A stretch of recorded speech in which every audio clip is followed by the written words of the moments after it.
But the big picture is this, is that these companies are going to continue to grow in calendar 26 faster than what expectations. I can give you two quick examples. Foxconn reported their December quarter today. They are not only a customer of NVIDIA, but also a partner. They manufacture some of NVIDIA GPUs.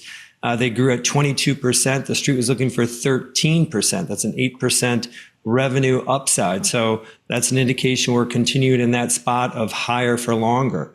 Separately tonight, we're going to get at 4 Eastern. Jensen's from NVIDIA is going to be giving his keynote at CES. The last time he gave a big keynote was back on October 28th.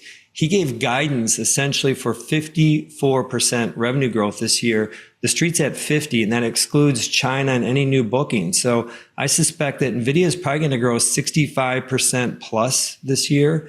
And then lastly, 9:30 Eastern tonight, we're going to get Sue from AMD. She's going to give a keynote also at CES, and I expect her message to be pretty straightforward, that we're still early. So Becky, when I put all this together, I recognize this feels like too well-traveled of a playbook to continue to be a success, this continue to be long AI, but I'm optimistic that the numbers are still too low for this year. We're still early.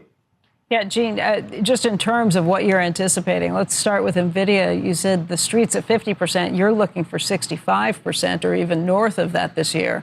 You think Jensen Huang's going to lay that out today, or do you think he'll be a little more cautious in what he's explaining or describing? Because, I mean, those are pretty lofty expectations to try and beat. Well, the 54, it's not lofty if you think that they can grow 65% plus, and it's not lofty if you believe we're still early in this.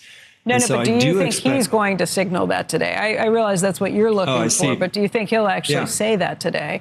Because so much of what happens in the market is expectations, beating expectations, being able to anticipate that things are going to be even better than what they've said to this point.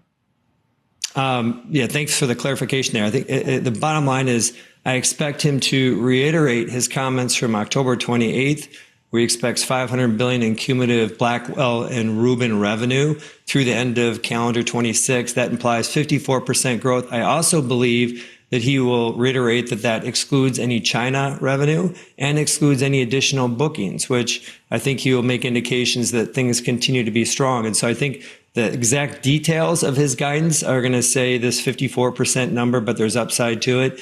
And I think it comes down to, I think that gap between where the street's at versus what NVIDIA has been saying, what we're seeing in the marketplace from Foxconn today, that gap gives you a sense of kind of some of the apprehension that investors have, that analysts have, that this bull market's going to continue. But to answer your question, yes, I think that today's going to be a good day for NVIDIA. I think tomorrow's going to be a good day too, because I think Jensen's comments are going to continue to reiterate that they essentially can't keep up with demand.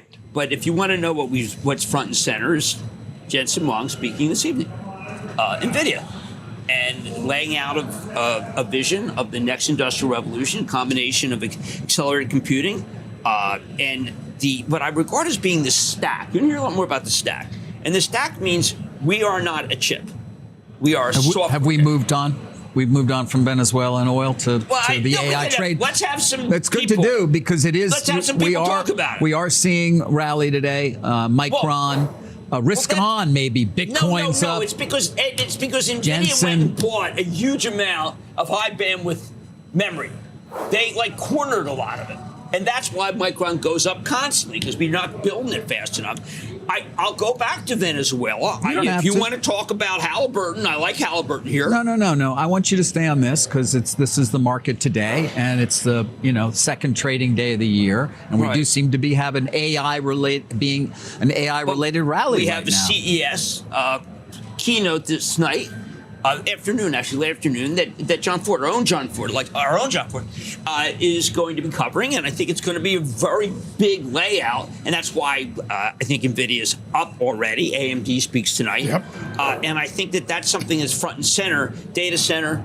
And reality is that I think the last few months have been tough on NVIDIA. And maybe we could be in a period where the doubters are done, given the fact that the demand from China for the H200 is off the charts, possible 50 billion. ByteDance buying a huge percentage. All the lies that were told about how China's not interested, well, those people are going to get away with. Remember with my new thing here where I'm trying to hold people no free passes. Those who said that China wasn't interested, well, maybe the PRC wasn't taking them down, but ByteDance would take everything. Yep, got some upgrades of the big names out of Melius today. Yep, that was a very takes important their piece. Taiwan semi target up 35%. Right, and we have Foxconn reporting an unbelievably big number, which again reflects the NVIDIA complex. And like I said, the key thing was if the high bandwidth memory that Micron, you see that stock doubled. That was going to be the key thing that everybody needed. And NVIDIA saw it coming. Now, David, where are you in the OpenAI IPO? I'm not anywhere necessarily in the IPO. Whether or not something should come as soon as this year, I don't know, or next year. As much as I'm trying to focus on the $100 billion current raise that OpenAI is engaged in right now, at a potential valuation of $750 billion. This is where I knew I keep trying to get more on that, Jim. And you right want to now, talk to Sarah Fryer? Should we speak to Sarah Fryer? Yes, we should. You know, Sam was in St. Bart's. Sam Altman had a few people who talked to him, was he at the Eden Run? along with everybody else, and he seemed to be in a very good mood. There may have been some sense that they've made great progress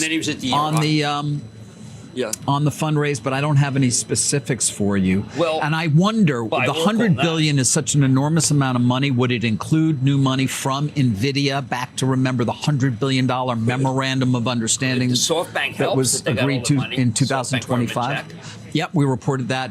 I guess it was a week ago that SoftBank completed its full. Do you know that this fundraise is probably the most important thing that's going to happen in the first quarter? Because it means that you can buy Oracle, it means you can buy Vertiv, it means you can buy NVIDIA. Yes. It's interesting that NVIDIA and Alphabet, Google are rivals. Yes. Two rivals, because Google spent a lot of money and has also dealt with a lot of high bandwidth memory. But I would say that NVIDIA is the one to watch because it's been underperforming in the last month and it's going to come fast out of the gate. And I think this revolutionary speech that I expect Jensen to give tonight is going to quantify why accelerated computing is often left out of the equation. Yeah, JPM's TMT desk today has some predictions on NVIDIA for the year. Transitions easily to Vera Rubin. China demand for H200 tops expectations. Demand for CPX tops 10 billion, margins hold 70. All that would be good. You got to own that. It doesn't reflect that. I think it's going to have a great first quarter. The price earnings multiple is going to shrink when you actually see the numbers at 41 now. All right, I hope you're all doing great today. At the time of recording this video, Jensen has not yet delivered his CES keynote. I'm going to try and post another video later today after his keynote, so be on the lookout for that video later this evening. Really quick, I want to cover some news that we got earlier today. First, Foxconn published their monthly revenue report for December 2025, showing that the company had a very strong fourth quarter as Blackwell Ultra production ramped. In December, Foxconn saw a revenue growth of 31.77% year over year. Looking at this graphic, you can see that Foxconn's monthly revenue jumped notably starting in September of 2025. That's when Blackwell Ultra production started ramping in substantial volumes. And then in the months following, we can see that Foxconn had a very strong fourth quarter. And based on Foxconn's Q1 outlook, it appears they expect AI rack shipments to continue ramping strong in the first quarter of 2026. That bodes very well for NVIDIA. Very briefly, I want to mention something important about OpenAI that is directly related to NVIDIA. There's been a lot of talk recently that OpenAI is seeking to raise $100 billion in a funding round. I have no idea if that is true or not, but that is what's been reported over the past few weeks. Now, if we get news in the days ahead that OpenAI has successfully raised $100 billion, then I expect we would see very positive reactions in stocks like NVIDIA, Oracle, and the AI complex more broadly. If the reports are true and OpenAI successfully raises the $100 billion, market participants' fears about OpenAI being able to meet their spending commitments should be relieved at least for a time. And we could see the group of stocks related to OpenAI trade higher. OpenAI's ability to fund their spending commitments and Oracle's debt load are two key reasons why we saw stocks like NVIDIA, Oracle, and many others in the AI ecosystem trade lower in November and December. To be honest, I think the fears about OpenAI being able to meet their spending commitments are somewhat overblown. We can't ignore the fact that over 10% of the global population is already using ChatGPT. OpenAI will monetize monetize that user base. And that includes monetizing free users similar to how companies like Google and Meta already monetize free users on their platforms. Plus, I expect OpenAI to go public at some point in the future, which will give them access to more capital. We also have to remember that OpenAI's spending commitments are spread out over the course of multiple years. I think it's very plausible that OpenAI will be able to meet the majority of their spending commitments. Building a large user base is the hard part. Once you've built a large user base, monetization is the easier part. And OpenAI already has over 10% of the global population using their platform. We can't ignore this. All right, now Jensen CES Keynote starts today, Monday, January 5th at 1 p.m. Pacific, 4 p.m. Eastern. Then on Tuesday, we have two more events. First, NVIDIA is holding a fireside chat with JP Morgan in the morning starting at 8 a.m. Pacific, 11 a.m. Eastern. Then later in the day on Tuesday, Jensen speaks again at Lenovo Tech World starting at 5 p.m. Pacific, 8 p.m. Eastern. It's important to remember that CES is geared toward consumers, not data center. And so I would be surprised if Jensen makes any big data center related reveals in his CES keynotes, but I would be happy to be wrong about that. I expect there to be plenty of discussion about things like humanoid robotics, self-driving vehicles, AI-powered consumer devices, and so on. That said, pay close attention to the fireside chat with JP Morgan on Tuesday morning, because I think that is when we could get important details related to NVIDIA's data center business. I would be shocked if JP Morgan didn't ask any questions related to NVIDIA's data center business, since it is by far NVIDIA's largest business segment today. The fireside chat on Tuesday morning could have an impact on how NVIDIA stock trades in the short term, so be prepared for that. All right, that's it for this one. I'm going to keep it short. I'll try to post another video this evening after Jensen CES Keynote, so be on the lookout for that video later today. Remember to stay calm in this market. Remember to maintain a long-term perspective, and do not make any hasty or irrational decisions. With all of that being said, I hope you all have a great rest of the day, and I'm curious to hear your thoughts about NVIDIA in the comments below. Please leave a like on this video so more people will see it. And while you're down there, please consider subscribing. It's free, and you can always change your mind. Thanks for watching, and hopefully I'll see you in the next video.